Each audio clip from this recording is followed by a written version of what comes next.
The advent of Europeans का part second बात करें डच, तो डच क्या है, जो पहले हॉलैंड हुआ करता था, आज एट प्रेजेंट का नाइदरलैंड, उसे अपन डच कहते हैं। 1602 के अंदर डच ईस्ट इंडिया कंपनी यहाँ पे फॉर्म होती है। यहाँ पे जो फर्स्ट डच मैन आते हैं वो होते हैं कॉर्नवालिस डी हॉटमैन, जो कहाँ रीच करते हैं, सुमित्रा, जो कहाँ पड़ता है, इंडोनेशिया के अंदर पड़ता है।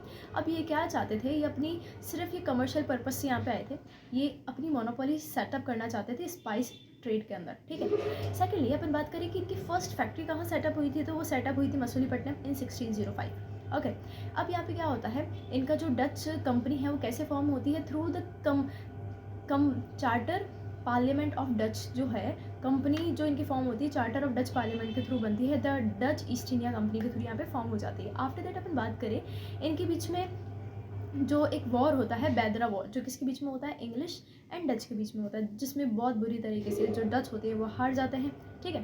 फिर इनके बीच में एक राइवलरी भी होती है, एंग्लो डच राइवलरी होती है, जो किसके बीच में होती है, इंग्लिश और डच के बीच में। बट इसका रिजल्ट कुछ इस प्रकार निकलता है कि उनके बीच में कॉम्प्रोमाइज़ होता है 1667 के अंदर, जिसके अंदर क्या होता है कि जो कुछ पार्ट इंडोनेशिया में होता है, किसका, ब्रिटिश का, सॉरी डच का, वो डच को दिया जाता है, और जो इंडिया के अंदर जो डच के पास जो पार्ट होता है वो ब्रिटिश को दिया जाता है। तो मतलब वो बोलते हैं कि भाई कुछ पार्ट जो इंडोनेशिया का है ब्रिटिश बोलते हैं डच वालों को रख लो, और जो डच के पास जो पार्ट होता है ब्रिटिश वालों का वो वहाँ पे रख देता है। मतलब कुल मिला के सुप्रीमेसी इंडिया में किसकी हो जाती है, ब्रिटिश की हो जाती है, ठीक है।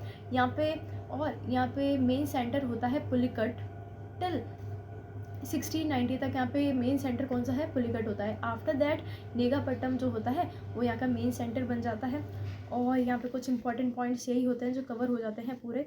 That's it about the Dutch, so thank you.